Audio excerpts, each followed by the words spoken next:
Salut Jean-François, j'espère que tu vas bien. Ça va, ça va. Bon, super. Donc, ça y est, on est en plein direct. Donc, bienvenue sur Réveil Chrétien en Auvergne. Donc, je t'ai expliqué un petit peu, c'est une cellule auvergnate pour des Auvergnats. Voilà. Parce que je pars du principe, je crois bien que j'ai ma chérie qui me rejoint. Ouais, super. Oui, Ma chérie, tu nous bonsoir. entends? Je vous entends. Ok, alors je te laisse faire un tonnerre d'applaudissements pour Jean-François qui nous rejoint ce soir. Vas-y, ma chérie, je t'en prie. Voilà. Il a un petit peu galéré de son côté pour installer, tu sais, pour lancer StreamYard. Mais comme je lui ai dit, c'est un Cro-Magnon, c'est normal, c'est un Auvergnat, il est comme moi. Donc, mais on y arrive. Voilà. J'ai vu de l'aide, c'est bon. Bon, super, super, super. Voilà. Et t'as vu le verset biblique, Jean-François, je te ferai une aide. Heureusement qu'on a nos femmes à côté de nous, hein, pour certaines Ah choses. ouais, parce que là, pour les verser, je sais pas comment je fais après, moi. Là. C'est pour les retrouver, là, je sais pas. Faut que je prenne le coup. Yes, Voilà. mais t'inquiète, ça va y aller tout seul. Ouais, ouais. Je t'explique pour te présenter un petit peu comment je procède quand il y a une nouvelle personne. Ouais. Si tu es d'accord, Jean-François, j'aimerais donc je te présente un petit peu ma manière de procéder, comment je dirige la cellule. Et puis ce que j'aime quand une personne nous rejoint, c'est qu'elle nous témoigne un petit peu depuis combien d'années, combien ça fait d'années qu'elle marche avec le Seigneur, comment elle a rencontré le Seigneur, qu'est-ce qu'elle a expérimenté avec le Seigneur, et puis où elle en est avec Jésus. Voilà. Voilà.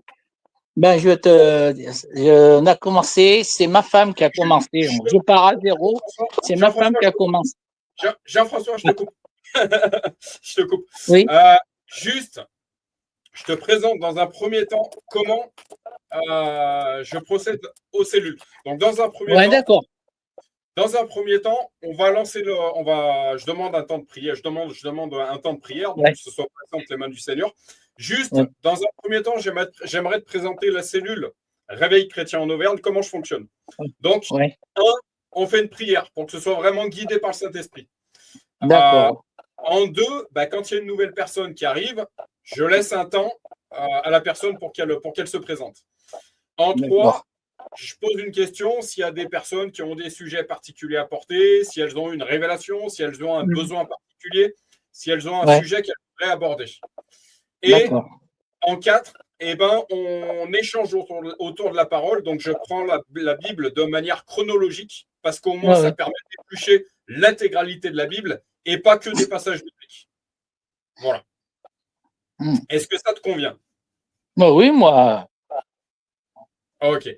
Ma chérie. Par contre, oui. Vas-y, Jean-François, je t'en prie. Par contre, il y a un moment, là, je veux te dire, j'ai laissé tomber la lecture de la Bible un petit moment. Là. Tu vois, j'ai déconné un petit peu, là, j'ai un petit peu laissé tomber avec les soucis et tout. Là, et là, maintenant, je veux me repartir. C'est pour ça que je voulais me mettre dans une cellule et repartir. Parce que là, j'étais un petit peu, tu sais, je prie, mais la lecture, tu vois, c'est pour ça que je veux me mettre avec toi pour que ça me reparte bien comme il faut. Eh bien, c'est ce qu'on va faire alors. Je te dirais pas que tu as fait une connerie, je te dirais que tu as fait une très grosse connerie.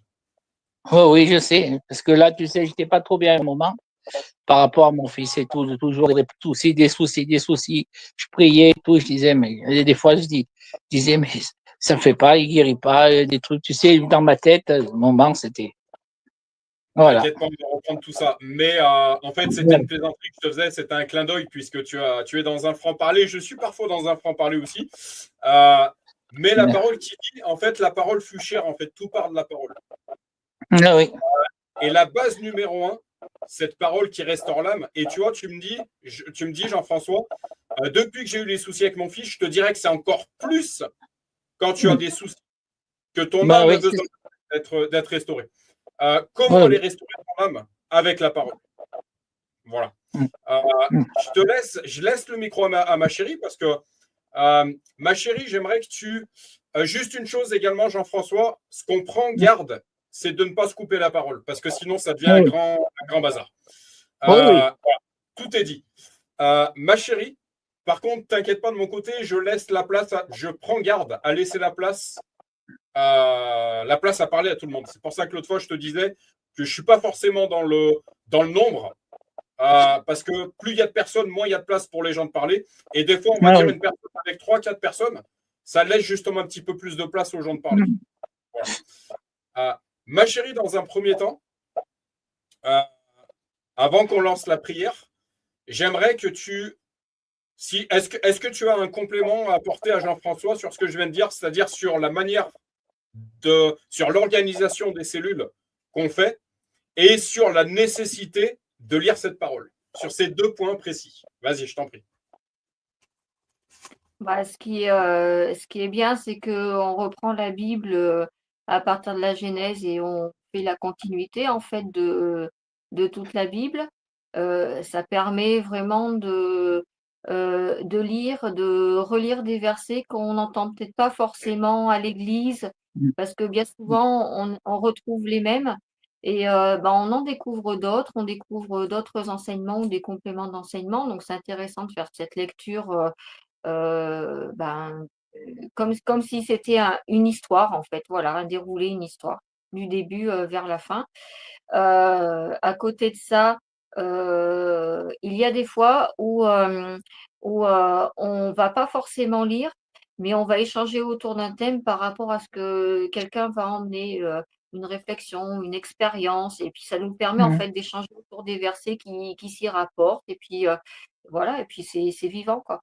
Voilà, sinon, j'ai rien d'autre de particulier à emmener, mais la lecture de la Bible complète, heu, c'est une nécessité parce que c'est pas finalement, bah, ça vient en complément des cultes, hein, les dimanches, parce que les dimanches, on va vraiment avoir un thème avec des versets qui s'y rapportent, mais il y a beaucoup de choses sur lesquelles on n'échange pas aussi. Voilà. Nous, on en découvre, hein, avec Jérémie, on en a découvert et on se dit: «Mais c'est vrai, ça, c'est important. Ah bah, tiens, tel livre, c'est vrai que, je sais pas, par exemple, Néhémie, c'est pas souvent qu'on en parle, enfin, voilà». Donc en fait, ça permet de mettre, à égalité tous les auteurs, voilà. Tous les auteurs, tous les disciples, tous ceux qui ont écrit et c'est bien, c'est bien. En fait, je suis parti d'un principe. Un jour, j'ai lu une phrase.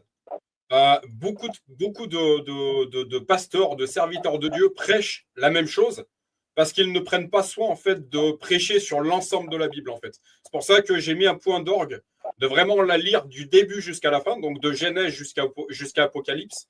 Et une fois Apocalypse, bah forcément tu reviens sur Genèse parce que la Bible, comme nous dirait notre pasteur local qu'on connaît en commun, pareil une chose Jean-François, j'évite de dire des noms propres pendant ces lives. Donc, vraiment, on peut parler d'une personne, on peut citer un prénom, mais tout ce qui est nom de famille, nom d'entreprise, j'évite de le dire en direct. Voilà. Bah oui, oui. Ça évite certains problèmes, ça évite certaines. Oui. Voilà. Mais une chose que nous a toujours dit notre pasteur local de l'église Mission Gospel Centre à Clermont-Ferrand, ça par contre, on a le droit de parler de cette église, si ça peut ramener du monde, eh ben, gloire à Dieu. Il nous a toujours donné, il a toujours mis un point d'orgue sur la parole. Et une chose qui m'a dit, mais tu sais, Jérémy, ça fait 30 ans que j'étudie la parole, et je découvre toujours quelque chose, en fait. Je continue d'avoir des révélations, en fait. Donc, comme quoi, cette parole, on aura beau la lire pendant 30 ans, la reprendre, on apprendra toujours, en fait. Au niveau de l'organisation, ma chérie, est-ce que tu as des cellules? Est-ce que tu aimerais apporter un complément d'information sur notre manière de procéder à Jean-François? Non, je pense que l'essentiel a été dit. Ok, super. Jean-François, est-ce que tu as des choses à dire, toi, par rapport à ce que tu as entendu jusqu'à maintenant? Non, c'est très bien. Ok, super. C'est très bien. Ma chérie, je te laisse débuter la prière. Oui. Je te fais juste une parenthèse, ma chérie. Est-ce que tu es d'accord sur le fait, pour appuyer ce que nous disait Jean-François tout à l'heure, on lui fait un clin d'œil, il nous disait, j'ai fait une connerie, j'ai lâché la parole. C'est la même chose que je disais à Daniel la semaine dernière. Est-ce que tu es d'accord, ma chérie, que c'est encore plus quand tu es au milieu de la tempête que tu dois aller te recentrer sur cette parole? Et si oui, pourquoi? Bah oui, après on s'en rend compte en fait, quand on y revient que voilà, on n'a pas fait ce qu'il fallait parce qu'on a loupé des choses, on a loupé, du soutien, on a loupé des enseignements, on a loupé de la bénédiction. Après, ce qui est essentiel, et ce qui est bien,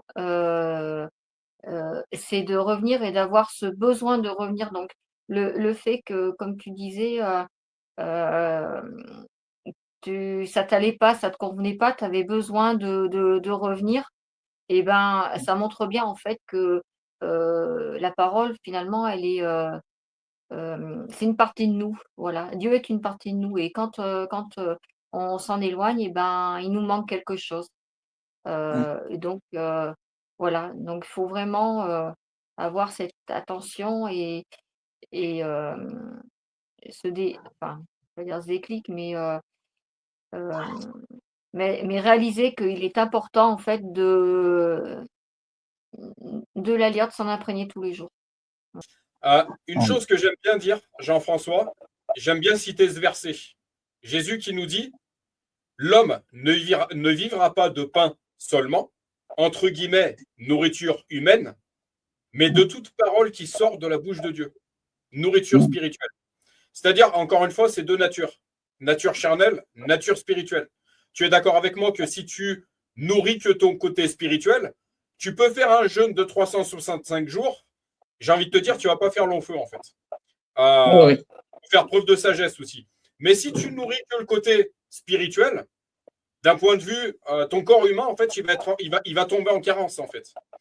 De l'autre côté, si tu nourris que ton être charnel, si tu ne nourris que ton corps charnel, spirituellement, tu vas tomber en carence.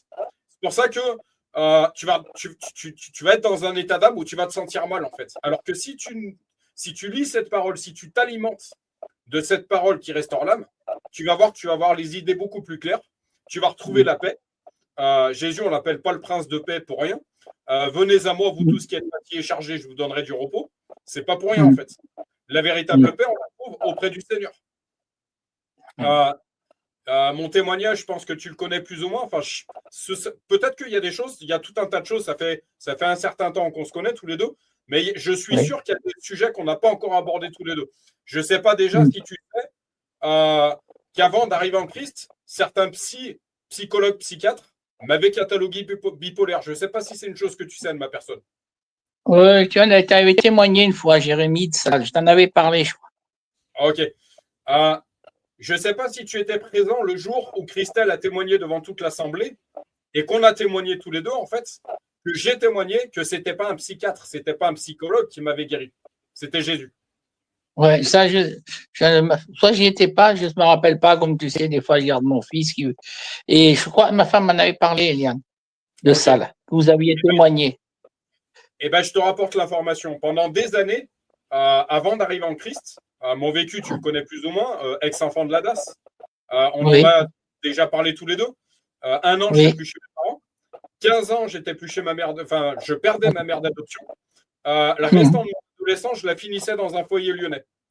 Ce qui fait que ça m'avait ce qu'on appelle les bleus de l'âme. Ça m'avait mis des coups à l'âme, en fait. J'ai été suivi par des psychologues, des psychiatres pendant des années. Alors, comme j'aime dire, il faut être sage aussi. Une personne qui est en proie à certaines difficultés, qui est sur le point d'attenter à sa vie, on ne peut pas rester sans rien faire. Mais je te dirais que le traitement médicamenteux, pour moi, il doit être temporaire. Une chose que j'aime bien dire, le médecin soigne, mais Dieu guérit. Et une chose que j'ai témoigné un jour à des psychiatres et à des psychologues, le jour où vous renouerez avec la véritable spiritualité, c'est-à-dire Jésus, parce qu'il y a une spiritualité qui est occulte, mais il y a une véritable spiritualité qui est Jésus. Je disais à ces psychiatres, à ces psychologues, le jour où vous renouerez avec la vérité, la véritable spiritualité, vous ferez encore plus de miracles. C'est une certitude. C'est une certitude. Voilà tout ça pour appuyer qu'en fait, pour appuyer, Jean-François, le fait que tu ne dois certainement pas lâcher la main de l'Éternel, tu ne dois certainement pas lâcher cette parole qui restaure l'âme. même au milieu des difficultés, je te dirais encore plus au milieu des difficultés. Christelle et moi, on en a parlé tous les deux. On sait que, comme nous tous, vous avez des aspects de votre vie qui sont pas simples. Des combats, on en a tous. Mais une autre importance également, c'est le corps de Christ, c'est le fait, on est frères et sœurs en Christ, unis par un seul et même esprit. On est là pour s'édifier les uns les autres aussi. On est là pour s'aider les uns les autres. Enfin, en tout cas pour moi, le but d'une église, c'est ça. C'est d'être avant tout là, d'être là les uns pour les autres, en fait. Voilà. Ouais. C'est bon, tu peux te concentrer là, Jean-François? Oui, c'est bon. Ok, parce que je vois que tu jettes un peu voilà, je te demande vraiment de te concentrer en fait. De te dire les mardis soirs, maintenant, je les consacre avec Christelle et Jérémy. Voilà, c'est ce que j'ai dit. Vous C'est m'oubliez. ce que je me suis dit. Voilà. C'est ce que je me suis dit, Jérémy. Gloire à Dieu. Gloire à Dieu. Voilà. Ma chérie, je te laisse débuter la prière. Bien. Seigneur Jésus-Christ, je te remercie pour cette journée qui prend fin dans quelques heures. Je te remercie pour tout ce qu'elle aura pu nous apporter, moi personnellement, et puis également aux uns et aux autres. Je prie pour que ce live, premier live avec Jean-François, soit un live où on sent vraiment ta présence, où on va pouvoir partager de belles choses autour de ta parole, dans le respect des uns et des autres, dans l'amour des uns pour les autres. Et voilà, que ta présence se fait vraiment sentir auprès de nous pour nous apporter, nous éclairer encore une fois sur le chemin que nous prenons dans notre marche avec toi. Je voudrais faire une prière rapide avant de laisser la parole pour ma petite collègue de travail donc qui a eu un accident de voiture dimanche. Sa maman est toujours aux urgences dans l'Aveyron et je prie pour sa maman pour qu'elle ait un prompt rétablissement, une guérison rapide, Seigneur, et je te laisse faire ton œuvre. Je sais que tu entends cette prière. Et je prie pour que la semaine, du coup, qu'elle a de repos soit une semaine où elle peut profiter de sa maman, profiter de se reposer et que tu l'aides à se remettre un petit peu toutes ces émotions, qu'elles nous reviennent en pleine forme la semaine prochaine. Je prie également pour l'intégralité de nos familles, que cette deuxième partie de semaine soit une semaine, deuxième partie de semaine bénie pour tous, avec réussite, bonheur et joie pour tous. Je te remercie, Seigneur, de ton écoute et de ta présence ce soir. Amen. Amen. Amen.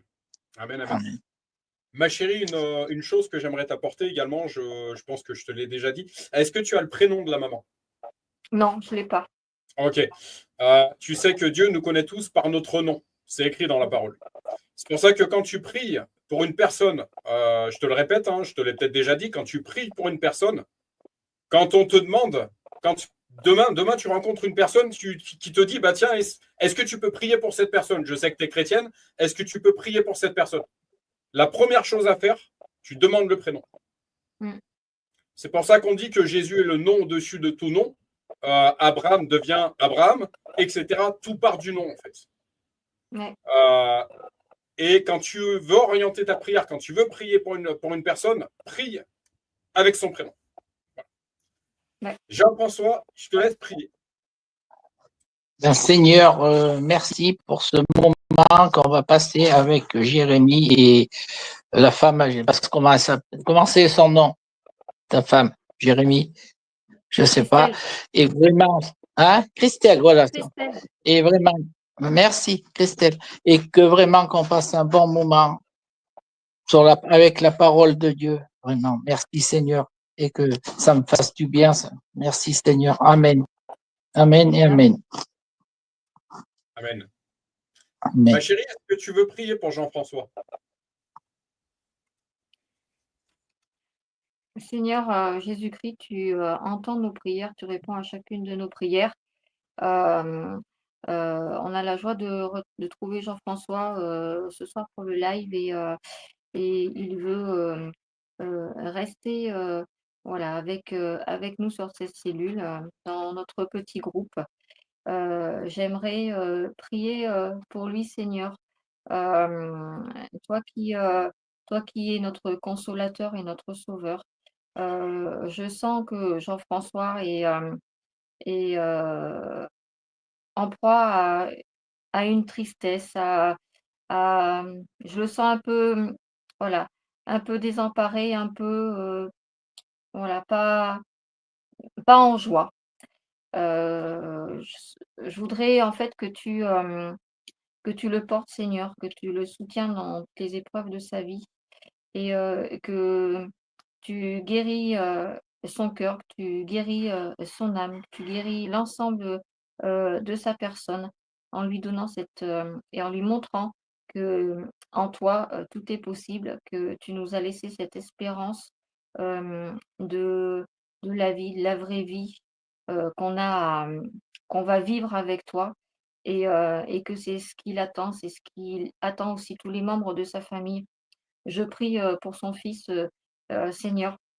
Heu Saint-Père, toi qui es, la Jésus, qui est notre force de guérison, heu, par le biais du Saint-Esprit que tu nous as laissé, je proclame une guérison, un soulagement de toutes ces, voilà, de tous ces tracas de santé, de toutes ces affections et vraiment que ce soit, ta lumière qui resplendit au milieu de leur famille. Hem, montre-nous, montre-leur que tu es, c'est toi qui nous guéris, c'est toi qui nous sauves et que, quand on croit à toi, en toi, tout est possible parce que, voilà, tu es le Dieu, de l'impossible. En toi, rien n'est impossible, tu peux tout. Tu es tout puissant, tu es au-dessus de tout et voilà. Viens consoler, le cœur de Jean-François, le cœur de sa famille et montre-toi vraiment auprès d'eux. Amen.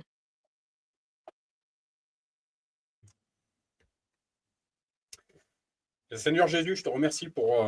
Rappelle-moi, Jean-François, s'il te plaît, le prénom de ton fils tu sais, qui a des soucis de santé. Baptiste. Baptiste. Seigneur Jésus, je te remets ce live qu'on va avoir ensemble. Donc, bienvenue à Jean-François. Vraiment qu'il puisse recevoir ici ce qu'il recherche. Vraiment que cette soirée puisse lui faire du bien. Vraiment qu'il puisse retrouver un début de paix par ce premier échange qu'on va avoir ensemble, Père. Je te remets Jean-François, je te remets Eliane, je te remets Baptiste, je te remets l'ensemble de leur famille, Seigneur. Voilà, Christelle comme moi sommes au courant des difficultés qu'ils peuvent rencontrer, notamment avec Baptiste.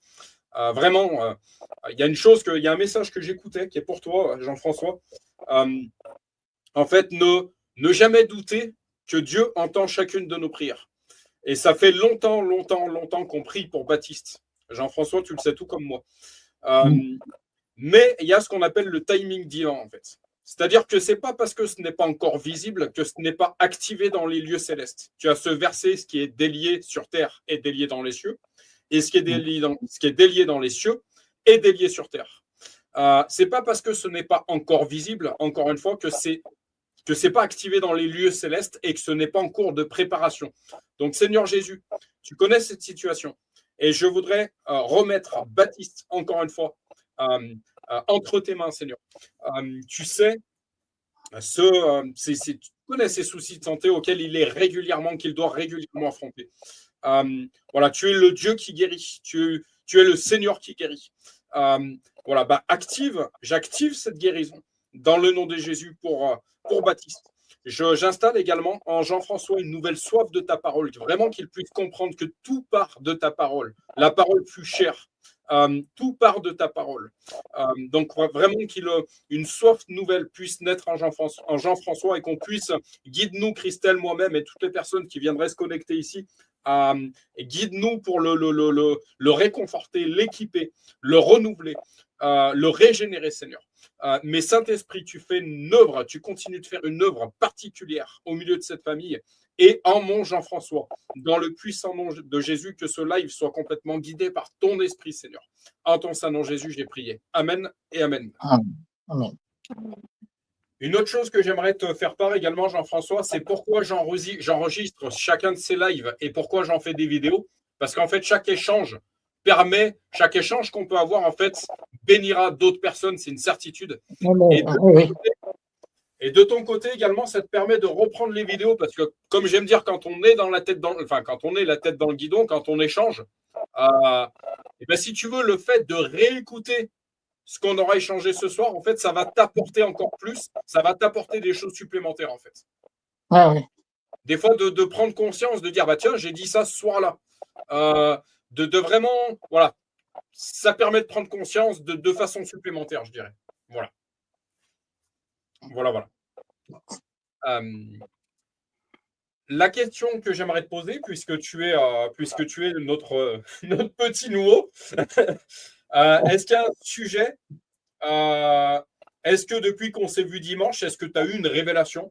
Est-ce que tu as fait une lecture particulière? Est-ce que tu as vécu quelque chose de particulier dont tu aimerais nous faire part? Bon, non, rien de spécial. Rien. Ok. Ma chérie, même question.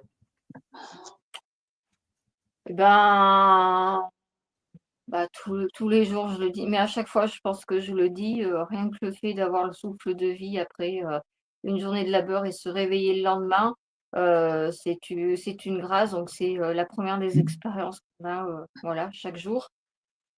Après, je vais parler de ce que je disais hier soir, cette expérience que j'ai eue avec la mamie là dans le rayon qui m'a demandé, qui m'a dit ah bah vous faites votre prière. Parce qu'en fait, Jean-François, je travaille Intermarché dans les rayons, je fais de la mise en rayon et, euh, et puis comme il y a des fois c'est bas, ben, je me mets à genoux et c'est souvent qu'il y a des clients qui me disent ah bah, vous faites votre prière. Et ben là, j'en ai profité pour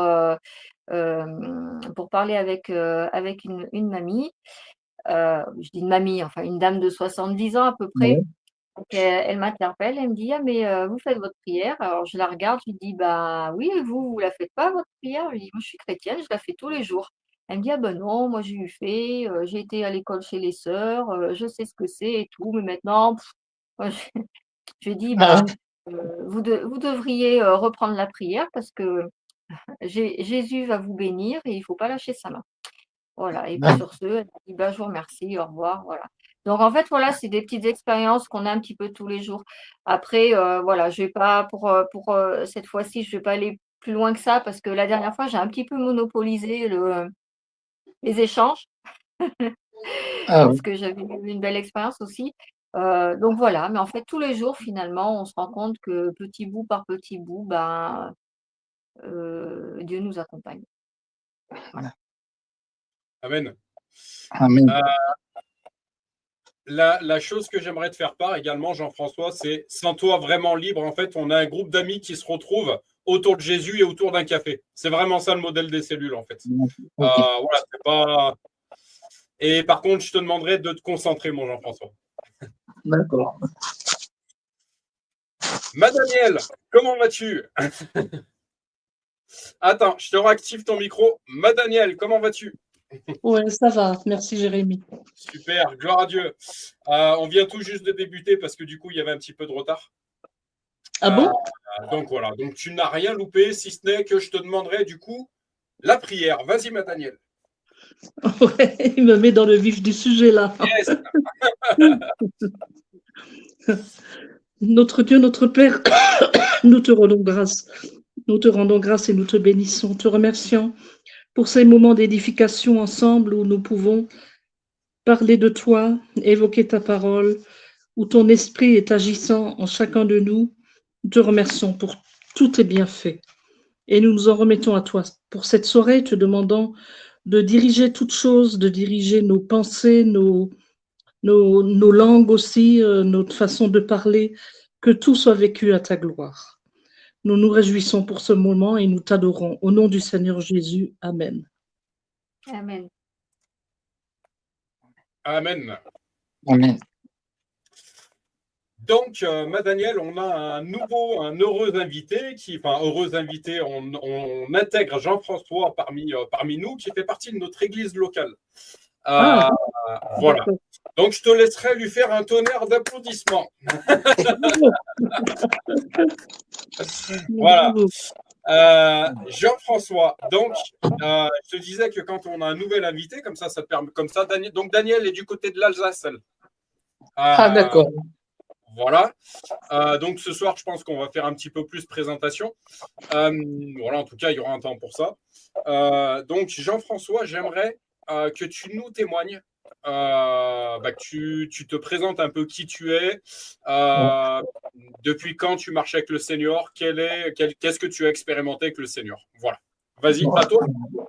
Donc, je suis rentré à l'église Mission Gospel, c'était en 2012. Et j'étais avec Lilian et Vanessa comme leader. Et après, ils sont partis, donc on a été, il n'y avait plus de cellules, il n'y avait plus rien, donc on a été un petit peu. Donc après, je suis été avec le pasteur, et là maintenant, comme j'avais arrêté, je suis avec toi, Jérémy. Voilà. Okay. Qu'est-ce qui t'a amené au Seigneur? Ce qui m'a amené au Seigneur, c'est que ma femme et ma belle-fille Julie étaient déjà à l'église de Saint-Éloi avec Simone. Et nous, elles y allaient les dimanches et tout. Eliane m'en a parlé. J'ai dit, je vais aller comme ça pour au Seigneur. Et puis, j'ai connu le Seigneur comme ça. En allant avec ma femme, après là-bas. Au début, on n'y allait pas avec mon fils. On n'y allait pas avec Flo au début. Et après, on y a été, on a connu le Seigneur, et ça s'est fait comme ça, voilà. C'est que les deux filles y allaient, mais pas nous. Alors, voilà. Ok. Mesdames, si vous avez des questions, n'hésitez pas. Jean-François, si j'avais une question à te poser, depuis que tu marches avec le Seigneur, donc depuis 2012, alors même s'il y a des saisons où on s'éloigne un peu. Ouais, là, je suis éloigné. C'est vrai qu'une période, non. Et là, je m'étais éloigné un petit peu, et comme je t'ai dit, tous ces trucs. Mais là, ça va mieux maintenant. Là, je suis en train de me remettre sur la piste. D'où la nécessité de surtout pas lâcher sa main, ça évite de perdre du temps. Voilà. Donc la question que j'aimerais te poser, Jean-François, depuis que tu es avec le Seigneur en 2012, selon toi, quelle est la plus grande et belle expérience que tu aurais vécue avec lui? J'ai vécu que je suis monté de grade au travail déjà. J'ai été monté de grade. Et après, j'ai vu mes enfants qui sont, grâce au Seigneur et tout, comme ma belle-fille était avec le Seigneur, mon fils était avec le Seigneur, donc j'ai vu les petites filles, et vraiment, ça a tout changé dans la vie, quoi. Ça m'a tout changé, tout ça. Après, là, tu vois. Pardon, vas-y, Jean-François. Oui. Vas-y. Et là, tu vois, on vit tous ensemble. Moi, j'aime bien ces familles. On vit en famille avec mon fils, ma belle-fille, mes petites filles. Moi, j'en profite et j'aime bien comme ça. Là. Il y a plein de gens qui disent, ça, vous êtes chrétienne, vous êtes une famille chrétienne. Oui, on dit oui, on ne cache pas. Hein. Et plein de gens qui nous disent ça vers chez nous. Là. Tu penses donc que depuis que Jésus est venu, depuis que tu marches avec Jésus, tu penses que ça a impacté l'ensemble de ta famille? Oh, oui. Je pense que tu vois, on s'entend super bien. C'est tout, tu vois, même par rapport à Baptiste, quand il venait au début à l'église, il était hyper actif. Tu vois, Dieu déjà a travaillé sur lui. C'est vrai que maintenant, tu le vois, il bouge pas. Il est assis, il reste assis. Avant, il se levait, il partait partout, il allait vers les gens. Tout. Maintenant, tu vois, il reste assis, il écoute le message, la louange. Vraiment, Dieu a déjà travaillé sur lui, déjà aussi. Hein. Et sur moi aussi, il a travaillé. Et il va travailler encore. Hein. Amen. Est-ce que tu as vu le Seigneur Jésus te sortir de certaines difficultés? Certaines choses. Oui, une fois, oui. On avait été, qu'est-ce qu'on avait vu? On avait été un petit peu embêtés par des problèmes. Pour un moment, une fois, on a eu plein de soucis. Tu sais, machine à laver, voiture, des passages. Et ceux qu'on ne s'y attendait pas, on a reçu une somme d'argent qui nous a réglé, voilà. Grâce à Jésus, on avait prié avec Eliane et tout, et ça nous a aidés. Donc la bénédiction financière également. Voilà. Ok. Ok. Mesdames, est-ce que vous avez des questions pour Jean-François? Non. Alors, vous connaissez tout Jean-François. Ce n'est plus un secret pour vous. Il n'est plus un secret pour vous. Voilà. Ok. Dac. Ma chérie, des questions? Non, je vois que je n'ai pas spécialement de questions, mais après, je vois que Jean-François a reçu pas mal de bénédictions dans sa vie et ça va continuer. Voilà. Et moi, une autre question, Jean-François. Est-ce que tu as vu un changement quand tu prends ta vie d'avant sans connaître Jésus et ta vie d'après, en fait, est-ce que tu as vu un changement? Et dans quoi? Ah oui. Ah oui, il y a un sacré changement, même à 100%. Quand tu changes, que tu es sans Jésus et qu'avec Jésus, tu as un changement dans ta vie affreux. Tu es mieux, tu es vraiment, même pour tout, hein, pour tout, même pour des trucs, tu as des rendez-vous, tu as des trucs, ça se passe tout le temps bien, que tu n'es pas avec Jésus, tu as des fois des embêtements, des petits trucs, que là, moi, j'ai jamais de soucis après. Là. Amen. Voilà. Amen. Donc, Amen. tu vois justement la nécessité de continuer et de persévérer avec lui. En fait. Oui. On parle de justement ce verset biblique. J'ai mené la course, j'ai gardé la foi, j'ai mené le bon combat, en fait. Sauf que le combat, c'est jusqu'au bout, en fait. Oui. Parce qu'on a aussi ce verset, où il faut faire attention, en fait, parce que si on lâche la main du Seigneur, si on ne se nourrit pas, si on ne se remplit pas intérieurement en fait par cette parole, ça peut être remplacé par autre chose aussi. Là, le danger. Oui. Voilà. Ma Daniel, comment vas-tu? Ah, tu m'as déjà demandé, Jérémy? Mais je te redemande une deuxième fois. Ça va toujours. Ok. Depuis mardi dernier, même question. Est-ce que tu as eu une lecture particulière, une révélation particulière, une expérience particulière, un sujet que tu aimerais aborder? Alors, je voulais aborder un sujet, mais je n'ai pas eu le temps de le travailler. Un sujet sur les dangers de ceux qui se considèrent comme disciples et qui sont des faux disciples. Les différents dangers qui existent, parce qu'il y en a beaucoup. Les demi-vérités, les mensonges, voilà. Je voulais faire un travail là-dessus, puis je n'ai vraiment pas eu le temps. Je pense que depuis que tu me connais, on en a déjà parlé pas mal. Ouais. Tu sais que je suis l'un des premiers à dégommer et à dénoncer les. Les quoi? Je suis l'un des premiers à dégommer les demi-vérités, en fait. En fait, comme j'aime dire régulièrement, une demi-vérité, ça n'existe pas. C'est soit c'est la vérité, soit ça l'est pas. Oui. Un peu de Dieu mélangé avec autre chose, c'est antéchrist, c'est pas Dieu. Ouais. On a ce verset biblique, ne vous laissez pas détourner par de fausses philosophies d'hommes. Voilà, une demi-vérité n'existe pas. Encore une fois, soit c'est la vérité, soit ça l'est pas. Un demi-dieu n'existe pas. Soit c'est Dieu, soit ça l'est pas. Ouais. Un demi-prophète n'existe pas. Un demi-serviteur de Dieu n'existe pas. Soit il l'est, soit il ne l'est pas. Oui, c'est sûr. Et justement, pour faire écho à ce que je disais à Jean-François tout à l'heure, qu'est-ce qui permet de discerner ce qui est Dieu et ce qui ne l'est pas? C'est l'esprit. On en a parlé mardi dernier, Daniel. C'est l'Esprit Saint. C'est l'Esprit Saint et c'est de connaître la parole. Oui, connaître la parole. Il y a une chose que je disais mardi dernier, plus tu connais la parole, moins on peut te la faire à l'envers, en fait. Ouais. On en parlait dimanche, ma chérie, je ne sais plus par rapport à quoi, dans les coulisses nous concernant tous les deux, où je te disais, on a vécu, il y a eu quelque chose, je ne sais plus. Et puis je te disais, mais tu vois, plus on connaît la parole, moins on peut te la faire à l'envers. Et pas n'importe quelle secte peut t'avoir ensuite. Voilà. Qu'est-ce qu'une secte? Encore une fois, c'est un mouvement qui détourne la parole de Dieu. Voilà ce qu'est une secte. Ouais. Pour ses propres avantages à elle. Et pas pour la gloire de Dieu, en fait. Ouais. Voilà. Est-ce que ça répond plus ou moins à ta question, ma Daniel? Oui, tout à fait, ouais. C'est voilà, c'est pas plus compliqué que ça, en fait. Non. Et encore une fois, parce que tu peux avoir tout un tas de personnes en face de toi qui se revendiquent serviteurs de Dieu.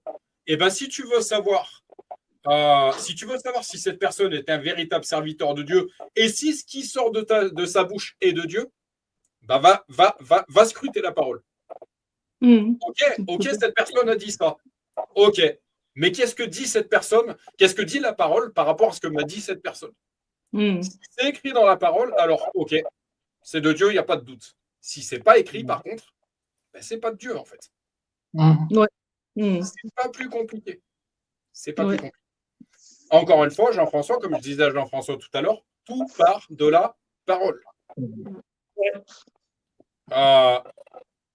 C'est pour ça qu'on a un pasteur local qu'on connaît, Christelle, Jean-François et moi, qui nous a toujours dit la parole, la parole, la parole et encore la parole. Voilà. C'est ce qu'on nous dit aussi à l'église. Voilà. Plus tu connais cette parole, plus tu scrutes cette parole, plus tu médites cette parole, plus tu manges cette parole, plus. Et encore une fois, écho à cette nourriture spirituelle, ce verset biblique dont j'ai prêché en long et en large. L'homme ne vivra pas de pain seulement, nourriture humaine, mais de toute parole qui sort de la bouche de Dieu, nourriture spirituelle. Donc, plus tu te nourris spirituellement, plus le Saint-Esprit prend puissance en toi, plus le don de discernement grandit en toi, moins on peut te la faire à l'envers. Par rapport au témoignage que je t'apportais tout à l'heure, Jean-François, quand les psys me cataloguaient bipolaire, en fait, j'ai compris une chose, c'est que ça n'avait rien à voir avec de la bipolarité. Daniel et Chris, vous connaissez mon témoignage, je vous en ai parlé multiples fois également. J'ai compris que tout ça n'avait rien à voir avec de la bipolarité. Par contre, qu'est-ce qu'un bipolaire? C'est quelqu'un en fait qui reçoit constamment tout un flux d'informations en fait. Mais à l'époque, qu'est-ce qui se passait? J'avais pas l'épée de l'esprit qui me permettait de trancher en fait entre ce qui est Dieu et ce qui ne l'est pas. Aujourd'hui, les choses sont devenues beaucoup plus claires. Les antidépresseurs ont quitté ma vie. Pourquoi? Parce que le Saint-Esprit est venu vivre en moi. Les choses sont devenues beaucoup plus claires. Voilà. C'est pas plus compliqué. C'est pas plus compliqué. Alors, des combats, on en a tous. On est tous en chemin. Je ne suis pas meilleur qu'un autre, mais voilà mon expérience. Ma femme est là pour vous le témoigner. J'ai longtemps prié. J'avais mon pilulier. J'ai longtemps prié. Je répète mon témoignage, Daniel, parce que Jean-François ne connaît pas tout. J'avais mon pilulier, Jean-François. Tous les dimanches soirs, je préparais mes cachetons. J'étais dépendant de ces médicaments, en fait.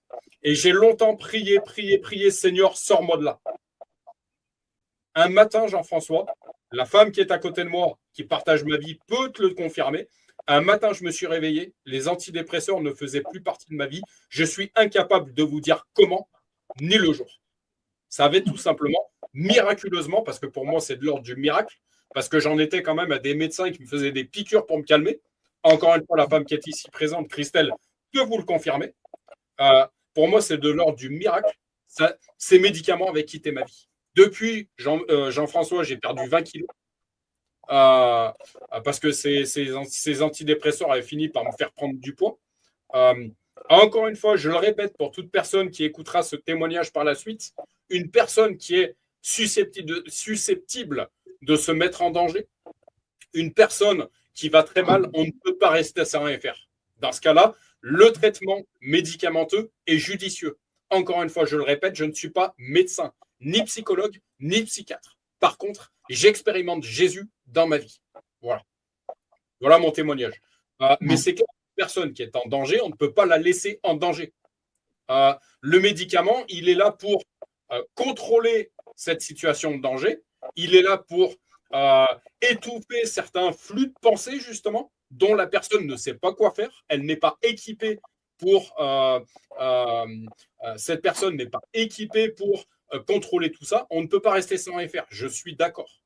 le psychiatre a son utilité, le psychologue a son utilité, mais Jésus a 1000 fois plus son utilité. C'est clair, c'est clair. Mhm. Mais c'est sûr que, encore une fois, question de sagesse, une personne qui est malade, ne rien faire, ce serait de la non-assistance à personne en danger aussi. C'est clair. C'est clair. Mhm. Mais pour moi, encore une fois, le traitement médicamenteux, il devrait. Alors, encore une fois, je ne mets pas toutes les maladies non plus. Jean-François, je sais ce que tu vis avec ton fils. Je ne mets pas tout. En tout cas, pour le côté psy, je dirais que les médicaments devraient être temporaires. Mais si le médicament était véritablement fonctionnel, alors il guérirait. Véritablement. Moi, je me suis rendu compte qu'avec les années, alors oui, ça m'aidait à contrôler certaines choses. Il est clair qu'à l'époque, si je n'avais pas eu ce traitement médicamenteux, j'aurais été encore pire avec Christelle. C'est clair. C'est clair. J'ai pas peur de le remettre à la lumière. J'ai pas peur de le dire. Mais si un médicament guérissait véritablement, ben, en fait, on n'aurait plus besoin de médicaments. Malheureusement, en tout cas du côté psy, je suis loin de tout savoir, mais moi, ma propre expérience, c'est que les années passaient, j'étais encore sous traitement. Donc, je peux douter, est-ce que ce médicament guérit véritablement? Ce que je constatais, c'est que oui, il me permettait de contrôler certaines choses. Oui, il étouffait le problème, mais il ne le réglait pas véritablement, en fait. Il ne le réglait pas véritablement. Encore une fois, qui m'a véritablement guéri? Encore une fois, il y a une chose que j'aime bien dire. Le médecin soigne, mais Dieu guérit véritablement. C'est clair. C'est clair. On a des témoignages. Tu me parlais d'une église que tu fréquentais il y a quelque temps, Jean-François. On a eu des témoignages de personnes qui ont été guéries par le cancer. Miraculeusement, on a eu des témoignages de personnes. On a des témoignages dans notre propre église, Jean-François, je ne sais pas si tu le sais, mais qui sont en train d'être guéris de la schizophrénie. On l'a devant les yeux, en fait. On l'a devant les yeux. Ces personnes anciennement malades nous le témoignent. Oui. Nous le témoignent. Sauf qu'aujourd'hui, je n'ai pas peur de le dire et de le remettre sur la place publique, comme j'aime dire. On est dans un monde ultra matériel, ultra mercantile, ultra qui a complètement occulté de manière volontaire ou pas tout un tas de réalités, en fait. Et j'ai eu la grâce un jour de faire l'arbre de Noël des psychiatres et psychologues de ma ville. Je leur ai dit, le jour où vous renouerez avec la vraie spiritualité, encore une fois, la vraie spiritualité, parce qu'il y a aussi une fausse spiritualité, discernement. Mais le jour où vous renouerez avec la spiritualité, vous ferez des miracles. C'est clair, c'est une certitude. C'est une certitude. On a ce verset biblique, la femme à la perte de sang, qui avait consulté tous les médecins. Elle n'était pas guérie. Le jour où elle a touché le vêtement de Jésus, elle a été guérie. Vous le connaissez, ce passage? Oui. Je ne l'invente pas. Non. Voilà par rapport à ça. Est-ce que vous avez des questions? Non. Non. Okay. Alors, on en était à Genèse 6. Donc, si vous avez une Bible, mesdames et messieurs, je vous laisse prendre votre Bible. J'en ai pas, j'écoute. C'est pas grave, tu écouteras Jean-François pour ce soir. Ouais, parce que j'écoute. Et équipe-toi d'une Bible papier la prochaine fois. Ouais, d'accord, ok. Super. Donc, Genèse 6.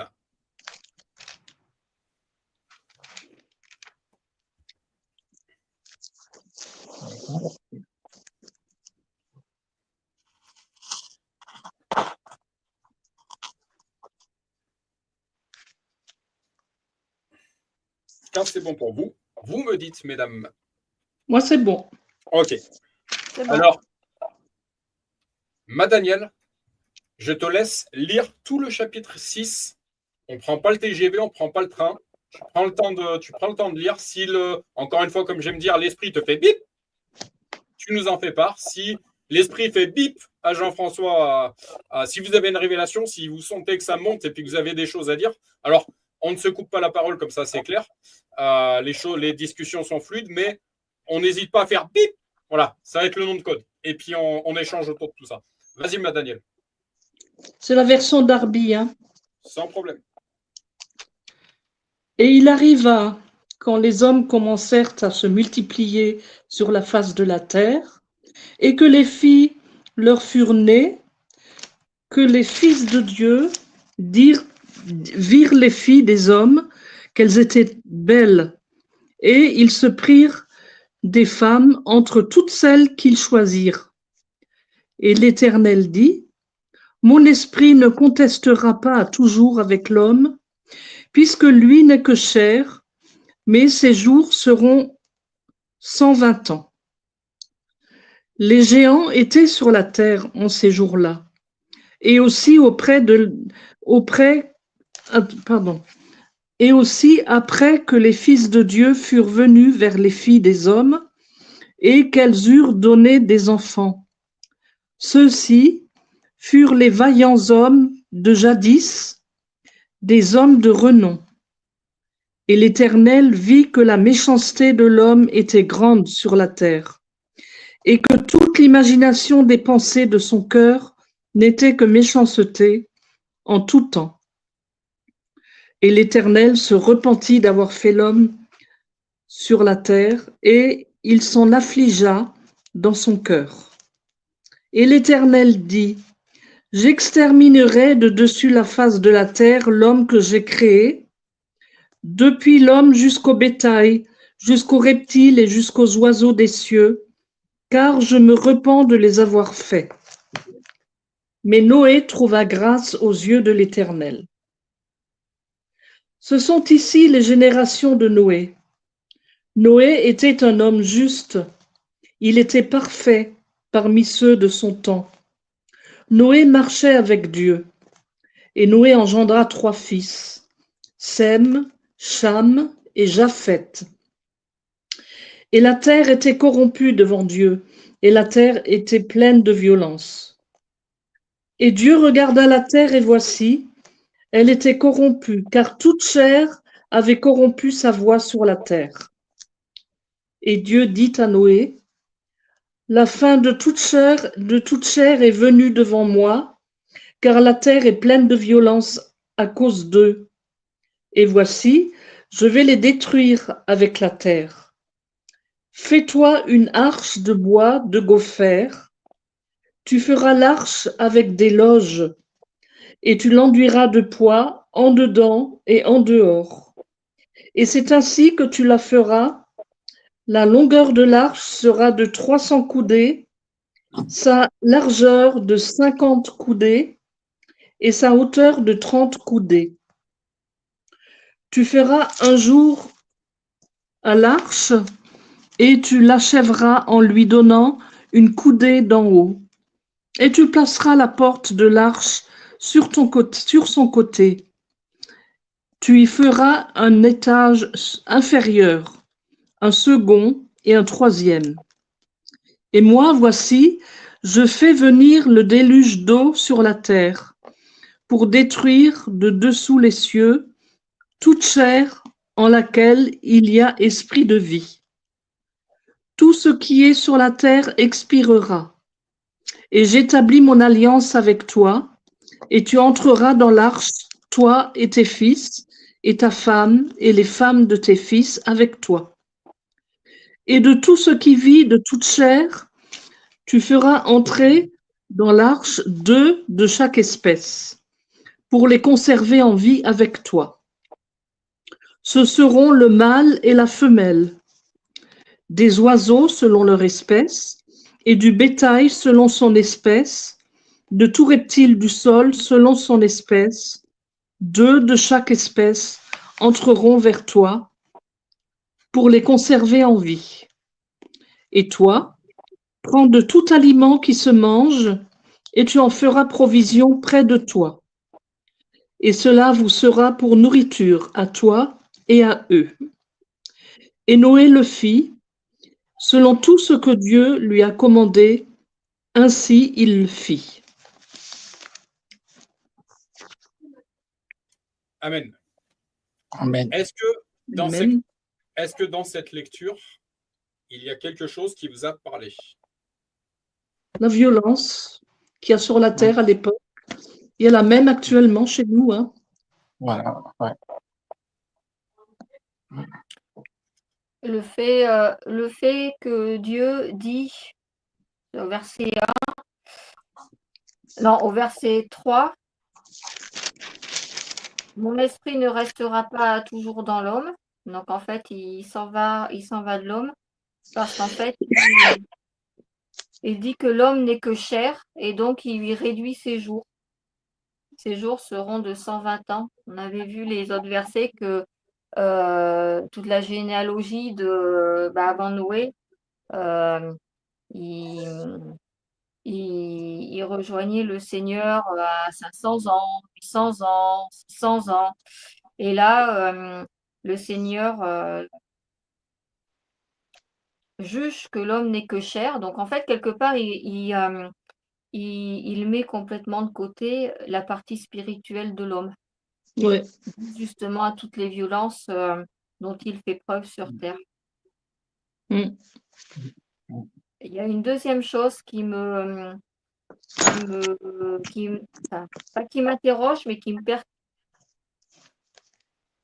On dit oui, mais la mythologie de l'Antiquité avec les demi-dieux, toutes ces choses-là, ce sont des histoires, ça n'existe pas.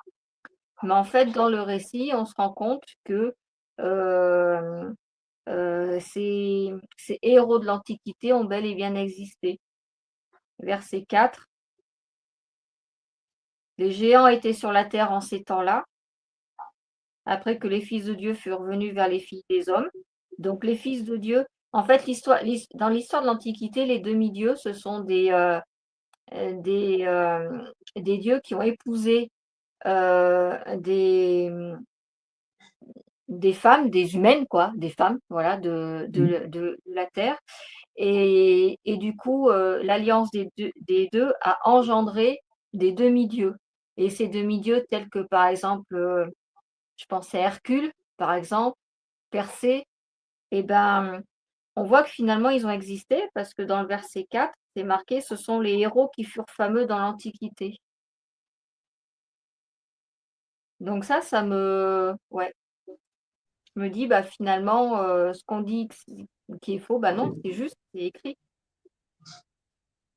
Alors, je vais appuyer un truc. Je vais appuyer une chose. En fait, justement, ça fait écho à la question que tu me posais tout à l'heure, ma Danielle. Une demi-vérité. Ouais. Demi-dieu. Mm. Un demi-dieu, ça n'existe pas. Soit c'est Dieu, soit ça l'est pas, en fait. Ouais. Tout simplement. Et ça me fait écho à qu'est-ce que l'idolâtrie, en fait. L'idolâtrie, c'est remplacer quelque chose à la place de Dieu. Oui, c'est ça. Voilà ce qu'est l'idolâtrie. Comme tu me disais, tous ces demi-dieux, ma chérie, alors, des noms, oui, il y en a plein. C'est pas Dieu, en fait. Non. Encore une fois, soit c'est Dieu, soit ça l'est pas. Un demi-dieu, donc il y a une moitié de Dieu, une moitié qui n'est pas Dieu. Alors, encore une fois, c'est pas Dieu. C'est le diable. Vas-y, ma chérie. Oui, mais quand on se transpose à l'époque donc de l'Antiquité, il faut bien avoir en tête que les hommes de l'époque ne croyaient pas en Dieu, mais croyaient en plusieurs dieux. Donc pour eux, nous on sait qu'on a on sait qu'il n'y a qu'un seul Dieu. Ça, on le sait. Nous chrétiens, on le sait. Mais les hommes de l'époque, eux croyaient à tous ces dieux. Ces héros, comme on dit, nous aujourd'hui, on comprend que ce sont des héros. Ils ont fait l'histoire, mais pour nous, ce n'est pas des demi-dieux. Mais pour les personnes de l'époque, ils étaient considérés comme des demi-dieux. Certes, après, il ne faut pas oublier qu'également, du temps de l'Antiquité, il y avait toute forme d'occultisme, ma chérie. Je te laisserai chercher, toi qui es bonne en histoire. Toi qui t'intéresses à l'histoire. L'occultisme, elle ne date pas d'aujourd'hui non plus. Hein. Rien de nouveau sous le soleil. Hein. Ça ne date pas d'aujourd'hui, tout ça. Encore une fois, qu'est-ce que idolâtrer quelque chose, c'est l'aimer plus que Dieu, en fait. Ouais. Voilà. Et il faut faire attention à ce piège-là, encore une fois. Mais tu vois, demi-dieu. Attends, c'est Dieu ou ça n'est pas? Je ne t'entends pas, ma chérie. Bah non, c'est ce que je disais tout à l'heure. Nous, chrétiens, on sait qu'il n'y a qu'un seul Dieu. Mais quand on se met à cette époque-là, les gens ne croyaient pas qu'en un seul Dieu, la majorité était païen, était incroyant et pensaient qu'il y avait plusieurs dieux. Hein. Voilà. Qu'est-ce que maman? Qu'est-ce que maman? Voilà, C'est le Dieu de beaucoup de personnes, malheureusement. Dieu avec un D minuscule, de beaucoup de personnes. On parle de. J'ai entendu le mot corruption dans cette lecture. C'est clair, ma Daniel, rien de nouveau sous le soleil, encore une fois. Ouais. Aujourd'hui, le monde est où il en est parce que la plupart des gens ne voient qu'au fric. C'est ça. C'est sûr. C'est Voilà. vrai. Ils aiment plus le fric que Dieu. C'est leur Alors, Dieu. pardon, ma Daniel? C'est leur Dieu à eux. C'est ça. C'est une idole. Ouais. C'est une idolâtrie. Ouais. Alors qu'on a ce verset biblique, et merci Jean-François pour ton témoignage tout à l'heure, on a Jean-François qui a expérimenté le pourvoiement divin. Je l'ai expérimenté de mon côté aussi. J'ai écrit un. Fais-moi penser de t'en faire part, Jean-François, si ça t'intéresse. J'ai un document que j'écris qui s'appelle Banque Céleste. Toutes les fois que j'ai expérimenté également le côté financier avec Dieu. On a ce verset biblique qui dit l'or et l'argent appartiennent à Dieu. Mais si les gens comprenaient que tout est en Christ, tout est en Dieu, ils n'iraient pas chercher ailleurs, en fait. Sauf que 3/4 des gens sont incrédules, en fait. Ils n'y croient pas. Donc, ce qui est en Dieu, il y a une phrase que je t'ai dit récemment, ma chérie. Arrêtons de chercher dans le monde ce qui est auprès de Dieu. On ne trouvera pas dans le monde ce qui est auprès de Dieu. Non. On parlait, hier, on échangeait, ma chérie, avec une personne sur l'amour. Dieu qui nous appelle, c'est bien aimé, parce que bien aimé, encore une fois, le sens des mots. Là, on a une parole de précision, mais bien aimé, parce que seulement Dieu sait bien nous aimer. N'importe quel être humain, n'importe quel homme avec un H majuscule est imparfait de par sa chair, donc il ne sait pas nous aimer parfaitement. Et aucune personne ne saura nous aimer à la hauteur de ce que Dieu saura nous aimer. Il faut en être conscient aussi. Donc, arrêtons de chercher dans le monde ce qui est disponible uniquement auprès de Dieu. Arrêtons.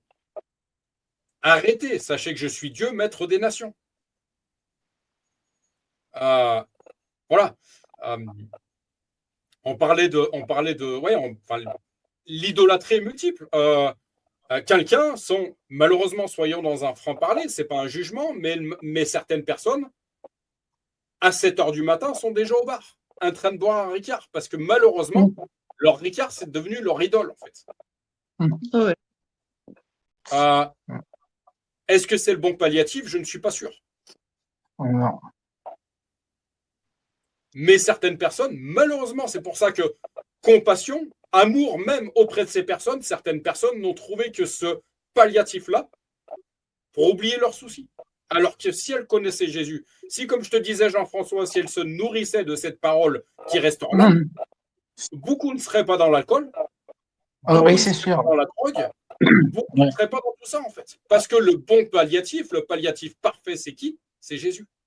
Jésus. C'est Jésus. J'ai un passé avec l'alcool, Jean-François, j'ai pas peur de te le dire. Oui. J'ai un passé avec certaines choses, j'ai pas peur de te le dire. Depuis que je suis avec Jésus, je ne bois plus d'alcool du tout. J'en ai plus besoin. C'est même aujourd'hui les gens qui picolent qui deviennent lourds en face de moi, en fait. Parce que je me rends compte qu'ils racontent n'importe quoi. C'est là qu'on voit que, encore une fois, on parle on voit que, en fait, on parle de perte d'esprit. Tu as perdu ton esprit. Mais on voit qu'en fait, tous ces additifs-là, en fait, tous ces trucs-là, mais des gens déconnectent, en fait, complet. Quoi. Alors qu'avec la parole de Dieu, on reconnecte complètement. Voilà. Qu'est-ce que vous pensez de ça? Ah bah oui, Ouais. c'est Ouais. bien vrai. C'est vrai, c'est vrai. Est-ce que depuis que vous êtes avec le Seigneur, certaines addictions ont disparu de votre vie, et certaines idoles ont disparu de votre vie? Chez moi, pas tellement. Pas tellement, parce que j'en avais pas tellement, des addictions. Moi, pareil, chez moi, pareil. J'avais pas tellement de. À part, je fumais un peu, et là, depuis que Ouais. je suis tombé avec Jésus, j'ai plus fumé. C'est vrai que j'avais la cigarette moi aussi, hein. Mais moi, j'ai arrêté de fumer quand j'étais enceinte de mon fils. Je n'étais pas encore croyante. Je suis sûr que si vous scrutez un moment de votre vie, vous êtes dit, il faut que je fasse attention parce que cette chose est en train de prendre la place de Dieu. Vrai ou Ah pas? ouais. Mm. Oui. Est-ce que vous avez un exemple à me donner?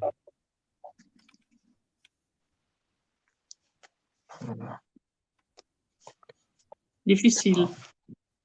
Difficile. Mm. Ma chérie, c'est pour toi aussi, hein. Oui, oui, oui, oui. Est-ce qu'à un moment de ta vie, tu t'es dit, mais il faut que je fasse attention parce que cette chose est en train de remplacer Dieu dans ma vie?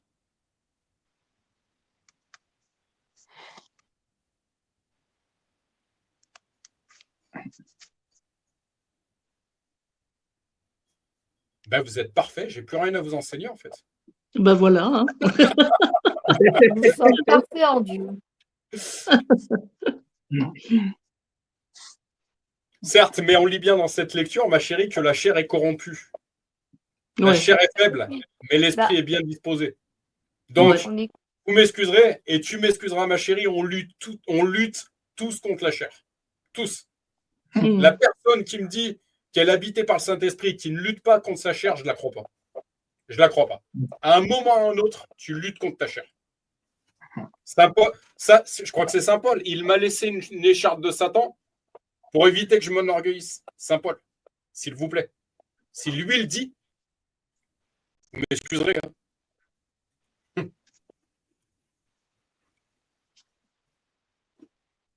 T'es Si, content, Anna? peut-être. Moi, j'ai trouvé, c'est peut-être le fait de manger, je suis gourmande. C'est normal, t'es une Alsacienne, mais Daniel. Oui, c'est vrai qu'il y a de ça, oui, oui, oui. Bon, les Auvergnats, on Il n'y a mange bien pas, aussi, Jean-François. Jérémy, il n'y a pas que des Alsaciens qui sont grands. Moi aussi, je suis gourmand. J'aime bien manger aussi. J'ai le bon appétit. Hein. Ben voilà. Ben ouais. Oh, mais, Ma chérie, est-ce que tu as fini de développer ce que tu voulais développer là dans cette lecture? j'ai trouvé sur Google des choses intéressantes concernant les Néphilim qui nous expliquent en fait ce qu'ils sont. Alors, vas-y, je t'en prie. Donc, il faut que je revienne Est-ce que dessus. c'est une source chrétienne? C'est une source chrétienne. De Attends, il faut que je revienne dessus.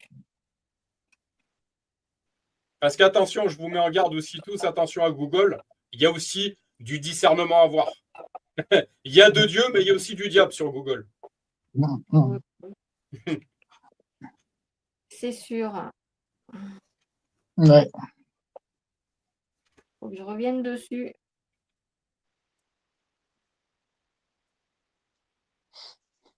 Ah, il est casse-pied, Jérémy, là-dessus, mais tu m'entendras souvent le répéter, Jean-François, mais on a un Dieu de précision, on doit être précis. Et on doit faire attention à quelle porte on ouvre. Ouais.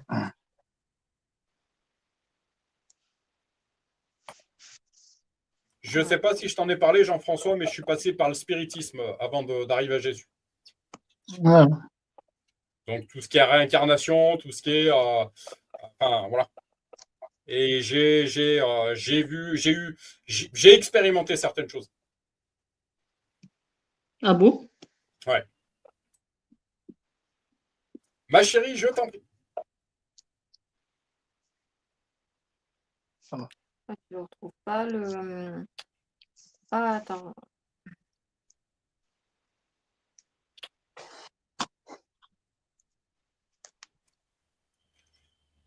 Je t'en prie, à toi le micro.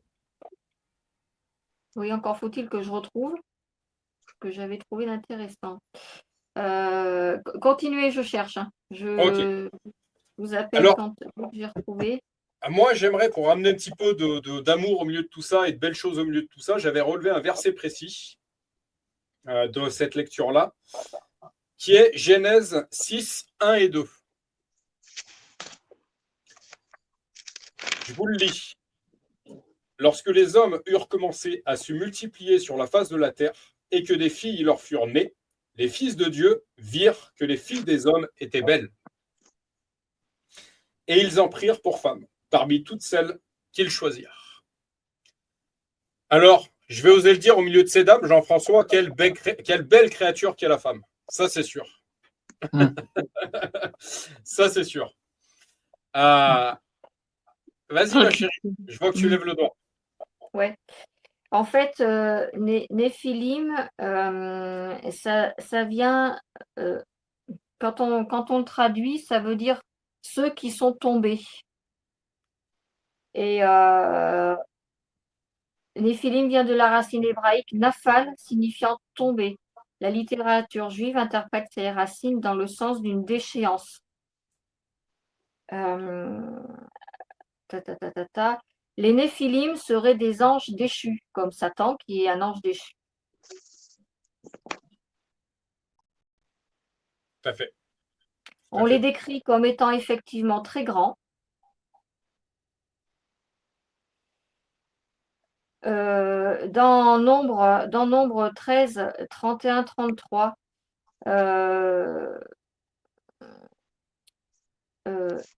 Moïse a envoyé des explorateurs.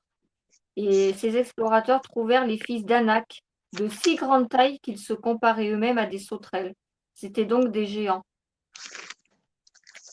Mais alors, rien ne dit dans la Bible d'où qu'ils viennent, mais par contre, on peut constater leur présence sur Terre. Et d'ailleurs, c'est mentionné du coup dans ce que Daniel vient de lire. On dit que ces Néphilim seraient disparus au moment du déluge, oui, suite à la condamnation de Dieu à cause de leur révolte, conséquence de la supériorité que leur conférait leur force ou leur habileté dans l'art de la guerre. Quand le souffle de Dieu eut été retiré de leur être, comme dit Jean, etc., etc. Donc en fait, il y a également une autre chose, c'est que ces Néphilim, en fait, seraient les troisièmes descendants de Seth, dont la mère de Seth a dit ouvertement qu'elle a fait un enfant avec Dieu. Si vous vous souvenez dans Genèse, dans les premiers chapitres de Genèse qu'on avait lus, elle ne pouvait pas avoir d'enfant suite à la mort de. Enfin, elle a eu 2 enfants. Elle a eu Caïn et Abel. Caïn a tué Abel. Et quelques années après, Ève a engendré avec Adam Seth. Mais elle n'a pas dit dans la Bible, en fait, c'est marqué, hein, mot à mot, on reprend la Bible. Elle n'a pas dit j'ai un enfant avec Adam, mais elle a dit Dieu m'a donné un enfant ou j'ai eu un enfant avec Dieu. C'est pas le cas. Hein. Voilà. Et en fait, donc c'est Néphilim qui seraient donc qui feraient partie de la troisième descendance de Seth, seraient en fait des hommes qui sont tombés, des anges qui ont été déchus. Voilà, il y a les deux versions. Hein. Mais voilà, en fait, ce que je vous explique. Mais quoi qu'il en soit, le fait qu'il soit tombé montre en fait ce qu'elle vient de nous lire, Daniel, c'est que l'homme était plus que corrompu, il n'était que chair, il n'avait plus du tout ce côté spirituel. Voilà. Donc, quand on sait que Satan, c'est un ange qui a été déchu, on peut s'interroger sur le fait s'il n'y a pas d'autres anges qui ont été déchus. Ne lit-on pas un moment dans la Bible que Dieu a déchu Satan, l'a envoyé sur terre et Satan est arrivé avec d'autres. Il n'était pas tout seul quand il est arrivé sur terre. Voilà. Donc cette histoire de géant, de Néphilim, oui, c'est écrit, c'est bel et bien vrai. Voilà. Ça revient à cette discussion qu'on avait hier soir, ma chérie, sur le fait que, et qui fait écho à au culte qu'on a entendu dimanche matin. Qui est ton pilote? C'est le diable ou Dieu? Parce qu'encore une fois, ce verset biblique, à partir du moment que le Saint-Esprit vient vivre en nous, ce n'est plus notre volonté, c'est celle de Dieu. C'est-à-dire que ce fameux verset hier, ma chérie, il en est de la personne d'esprit, en fait, il est comme le vent, on ne sait pas où il va. Et puis l'esprit qui pousse Jésus à aller dans le désert. C'est-à-dire qu'on est piloté par Saint-Esprit, en fait. Mais certaines personnes, ce n'est pas le Saint-Esprit qui les pilote. Et je te parlais de cette notion, ce que les films hollywoodiens nous mettent à la télé, c'est mort-vivant, en fait. Ben ouais, on peut être vivant par la chair, mais complètement mort spirituellement. Mais du coup, ces Néphilim, donc ces anges déchus qui ont pris pour épouse, pour femme des femmes, voilà, de terre, finalement, ont fini de corrompre complètement les hommes. Et de là est arrivé le jugement de Dieu avec le déluge, avec sa décision de donner que 120 ans de jour à l'homme, et le regret d'avoir créé l'homme, d'ailleurs.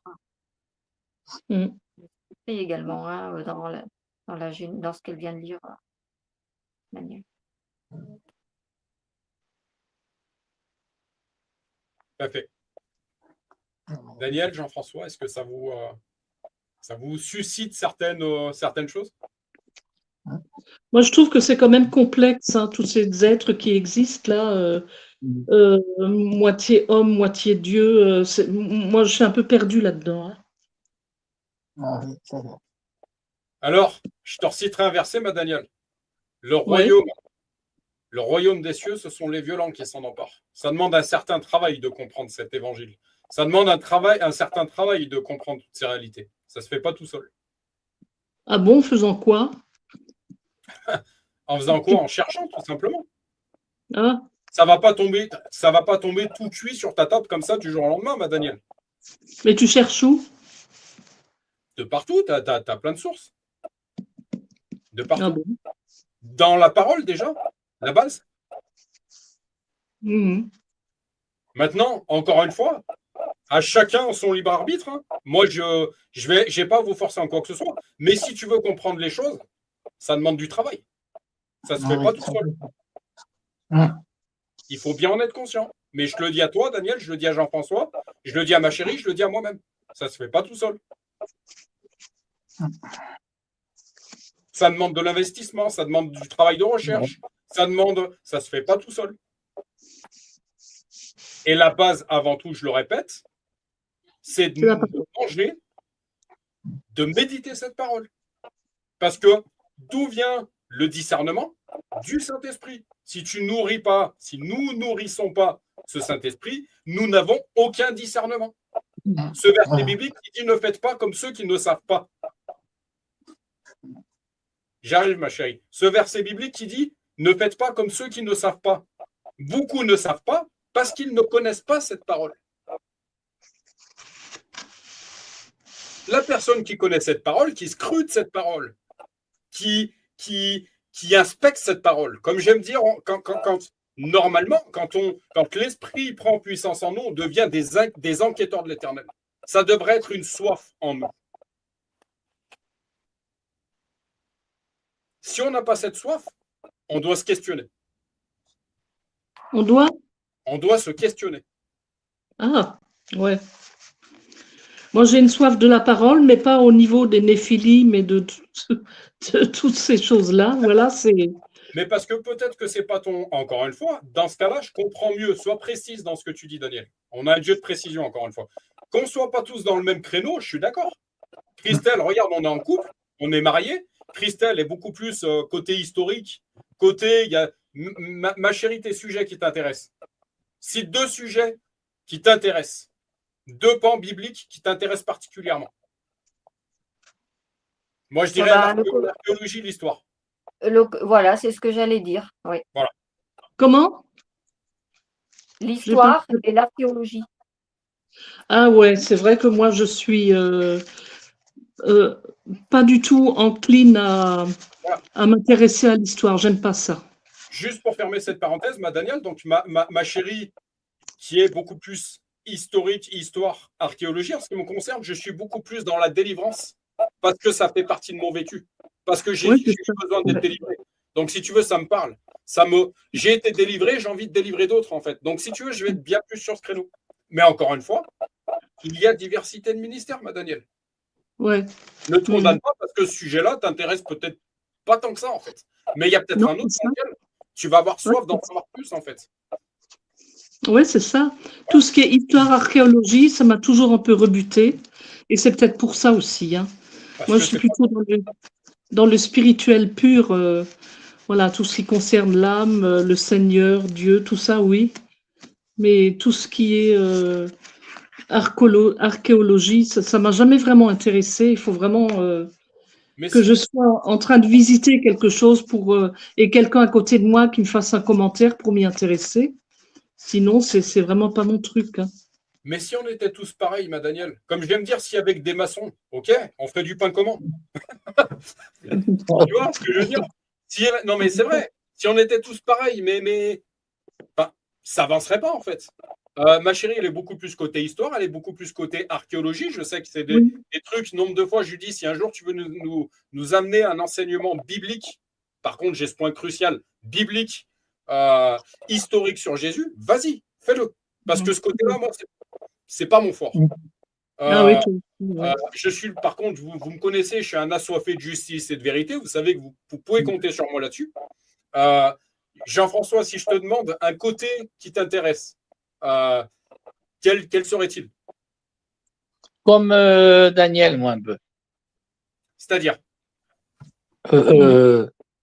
comme Daniel, merde, comment? Je ne vais pas le dire. Comme Daniel disait, plutôt le Jésus, la parole, l'histoire, après, moi, c'est pas mon. Je suis un peu, tu sais. Et en plus, la lecture, c'est dur pour moi. J'arrive, je sais lire tout, j'arrive, mais c'est pas mon truc. Il faut que je m'y mette. Et pour retenir, c'est pas pour lire, pour apprendre des trucs, je suis obligé de lire peut-être 15-20 fois pour retenir quelque chose. Oui. Mais moi, je sais d'où ça vient, hein, ce problème. Ça vient des instituteurs et des profs que j'avais qui m'ont dégoûté de l'histoire. Moi, c'est sûr que c'est ça aussi, c'est pareil. Moi. On a eu des profs, à part balancer la brosse, on t'écoutait pas. Voilà. Ouais, mais alors je vais vous citer une chose. En Christ, toute chose est devenue nouvelle. Tu as peut-être, et ne jamais généraliser, peut-être que tu as une personne qui t'a dégoûté de l'histoire, Daniel, mais peut-être qu'il y en a une qui va te redonner passion de l'histoire aussi. Ah oui, je dis pas le contraire. Oui, c'est sûr. Oui. Voilà. Mais voilà, encore une fois, cette réalité, oui, j'arrive, ma chérie. Cette réalité, il y a diversité de ministères, mais un seul et même esprit. Nous sommes tous complémentaires. La jambe ne peut pas faire ce que fait le bras. L'œil ne peut pas voir ce que l'œil ne peut pas entendre. L'oreille ne peut pas voir. Pourtant, on en a besoin des deux. Dans un régiment militaire, on a besoin du fantassin, on a besoin du transmetteur. C'est parfois le transmetteur qui va donner l'information, qui va sauver le fantassin aussi. Oui. Donc, on est complémentaires. Ne te mets pas une chape de plomb, Daniel, parce qu'il y a des côtés qui… Non. Par contre, peut-être qu'on va aborder un sujet avec toi, mais tu vas nous parler pendant 3 heures, quoi. Parce que c'est ton truc, c'est ta passion, c'est ton créneau, c'est ton domaine. Oui. Moi, tu me parles de voitures, je suis très, très vite limité. Pourtant, je suis un homme, mais j'en ai rien à secouer des voitures.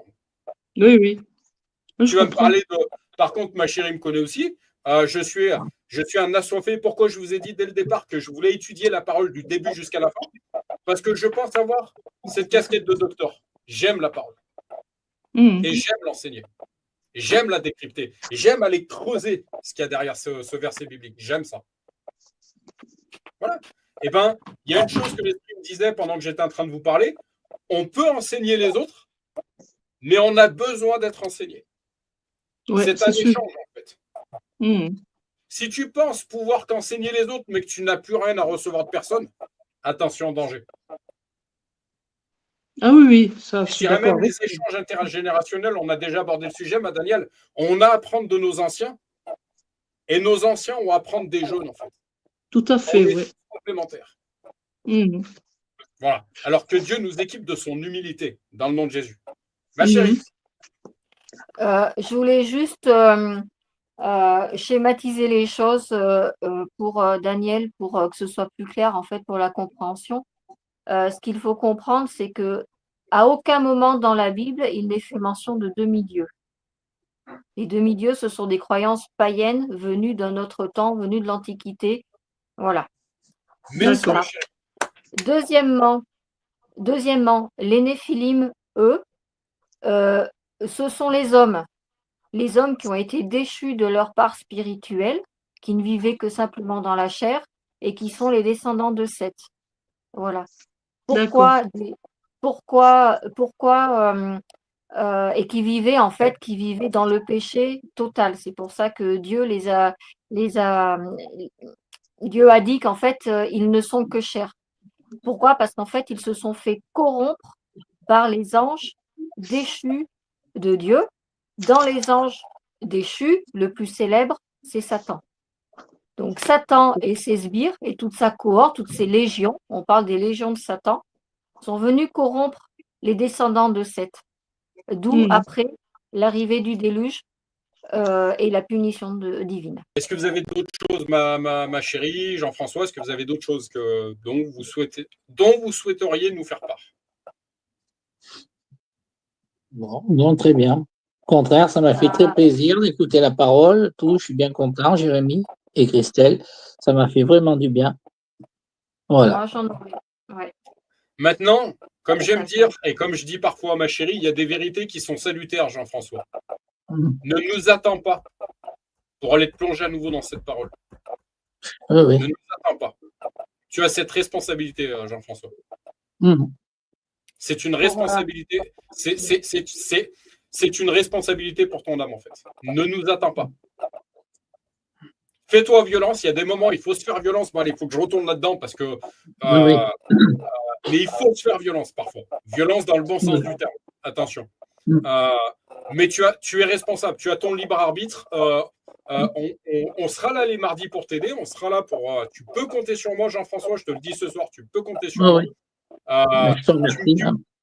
Tu me connais suffisamment, je pense, chaud bouillant pour savoir que tu peux compter sur moi. Mais tu as également cette responsabilité, là, tout le restant de la semaine, de te dire, bon, allez, j'y retourne. Je me replonge dans la parole. Parce que je ne le ferai pas à ta place, par contre. Non, ça, non. Voilà. Je le ferai ni à la place de ma femme, ni à ta place, ni à la place de qui que ce soit. Je le ferai pour moi à la limite, mais chacun ses propres responsabilités aussi. Oui. Voilà. Comme j'aime dire, il y a des vérités qui sont salutaires à entendre. Moi, j'ai des personnes qui parfois m'ont dit certaines vérités sur le moment. C'était, il est en train de me mettre une gifle. Sauf que derrière, j'ai vu qu'il voulait mon bien, en fait. Donc voilà, je suis sincère avec toi, Jean-François.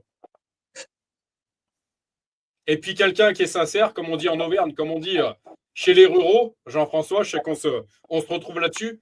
Une personne qui est sincère avec toi, même si ça ne fait pas toujours plaisir ce qu'elle te dit, c'est une personne en qui tu peux faire confiance. Oui. Je sais que tu le sais, tout comme moi. Oui, c'est sûr. Voilà. Parce que nombre d'hypocrites qui par devant vont te faire des grands sourires, et puis par derrière, je pense que tu en connais des comme moi, Jean-François. Oh oui, j'en connais ça, Jérémy, ouais, c'est sûr. Il y en a. Je ne suis pas comme ça et je pense que tu peux demander même tout de suite à Christelle. Non, au contraire.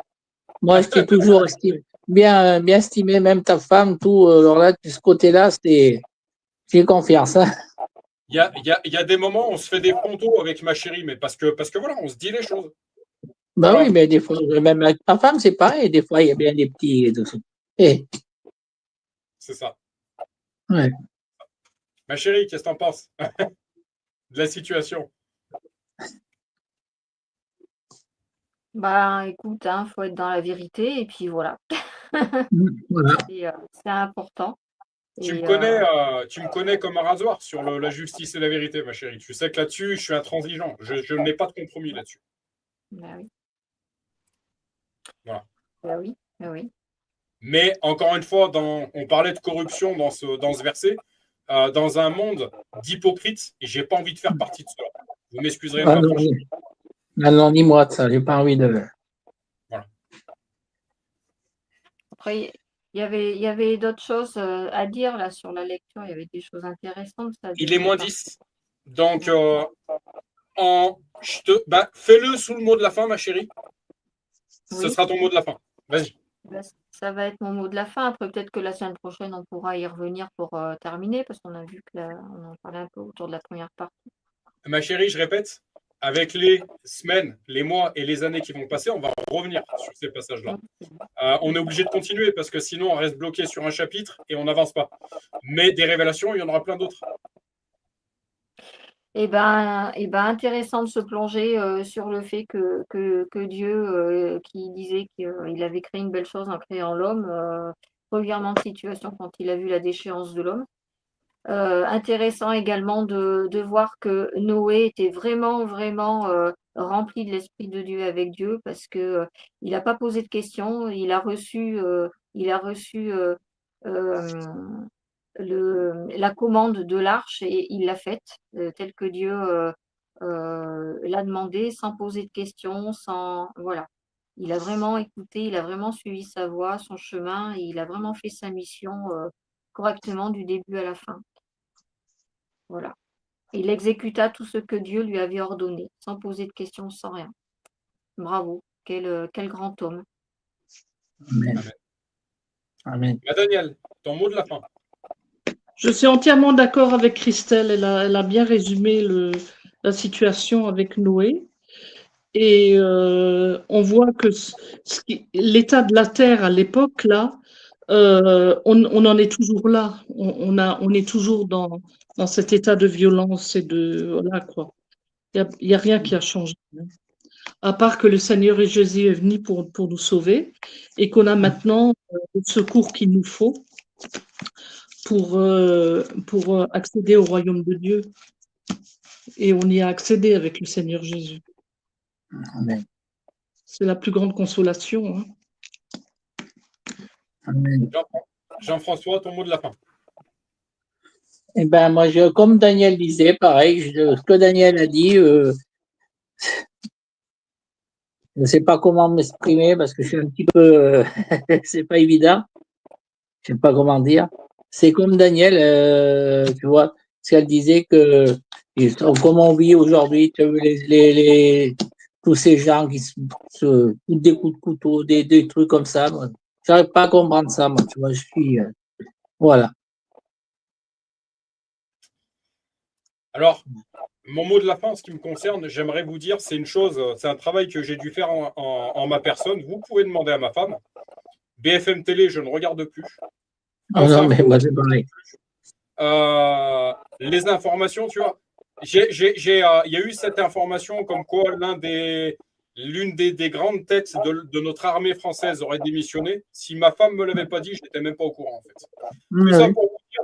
Et il y a une chose que j'aime bien dire aujourd'hui à beaucoup de personnes.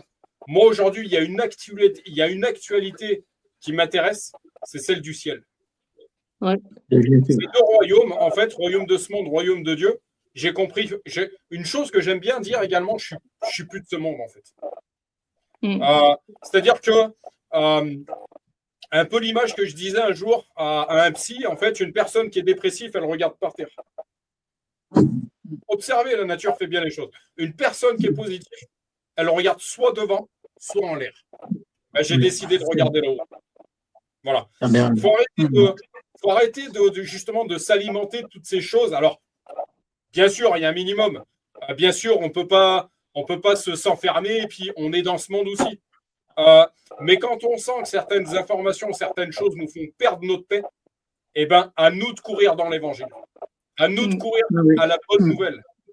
On doit arrêter de courir à la mauvaise nouvelle mais on doit courir à la bonne nouvelle. Voilà. C'est une chose que j'ai appris à faire. Et vous pouvez demander à ma femme certains passages de ma vie où j'étais, mais parce que qu'est-ce qui m'a amené au Seigneur? C'est une soif de justice et de vérité. J'ai toujours voulu comprendre dans quel monde j'avais les pieds depuis mon existence. Un an, je n'étais plus chez mes parents, donc dès le départ, ça m'a ouvert les yeux comme ça. J'ai voulu comprendre où j'avais les pieds. Et quand j'ai pris conscience de l'état de corruption de ce monde, je ne pensais pas que c'était à ce point. Alors, il y a un moment, je me suis dit, s'il y a des ténèbres, alors il y a de la lumière. Parce que l'un ne va pas sans l'autre. Et je me suis mis à chercher la lumière. Voilà. Et aujourd'hui, ça va beaucoup mieux dans ma vie parce que tout ce qui est, quand je sens, alors, on est obligé de se tenir un minimum informé de certaines choses. Mais quand je sens que ça me fait perdre ma paix, alors je retourne très vite dans l'évangile. Je retourne très vite à la bonne nouvelle. Voilà. C'est un réflexe chez moi. Parce que tu perds ta paix, et ben ton foyer perd la paix. Tu perds ta paix, ton couple perd la paix, ta famille perd la paix. Tout est, voilà, c'est toute une cascade derrière. Si forcément, toi, tu n'es pas en paix, tu vas te prendre la tête avec ta moitié. Il va y avoir des conséquences sur la famille. Ah bah, papa, maman sont encore pris la tête. Est-ce que c'est ça le but? Non. Ben non.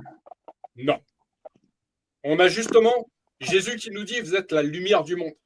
On a justement, encore plus auprès de ces enfants, de cette jeunesse qui gravite autour de nous, on a une chose à faire, en fait, à démontrer par notre propre témoignage. Mais c'est marrant, la terre est en train de se couler dans tous les sens et ces gens-là sont en paix. Qu'est-ce qui leur permet d'avoir cette paix? Et bien, nous, à ce moment-là, de leur dire Jésus. Voilà. Tout à fait. En quelques minutes, ma Danielle, je te donne grâce de faire la prière. Notre Dieu, un grand remerciement de notre part pour ce live qui nous a fait beaucoup de bien, qui nous permet de décortiquer les choses, de mieux les comprendre, de mieux vivre toutes ces vérités spirituelles ensemble. Nous sommes fortifiés par des moments pareils et nous te remercions de nous les accorder. Nous te remettons cette semaine, te demandons que nous soyons très forts en toi et qu'on puise sans cesse nos forces dans tes ressources, dans ta parole, dans la prière. Nous te remercions pour tout ce que tu nous donnes jour après jour. Nous te remettons encore nos familles, te demandant de tous nous garder, de nous protéger et de sauver toutes les âmes qui ne t'appartiennent pas encore. Nous te remettons toutes ces choses en t'adorant. Au nom du Seigneur Jésus. Amen. Amen. Amen. Ma chérie, il reste 2 minutes. Je te laisse prier à ton tour. Bien, Seigneur Jésus, merci pour ces échanges encore une fois ce soir et encore un petit bout de ta parole qui nous a permis encore une fois de comprendre certaines choses, comprendre avant tout que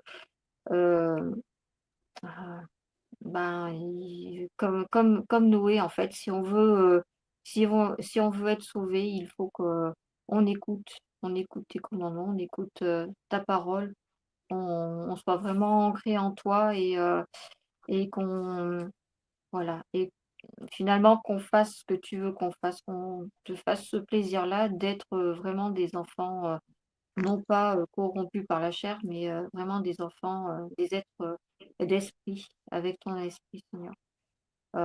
Pour cela, merci de nous avoir laissé les Écritures, merci de nous avoir laissé ta parole, merci pour cette Bible qui éclaire chaque jour notre sentier, et merci pour la présence que tu nous fais cet honneur, ta présence dont tu nous fais honneur tous les jours de notre vie. Amen. Amen. Amen. Amen.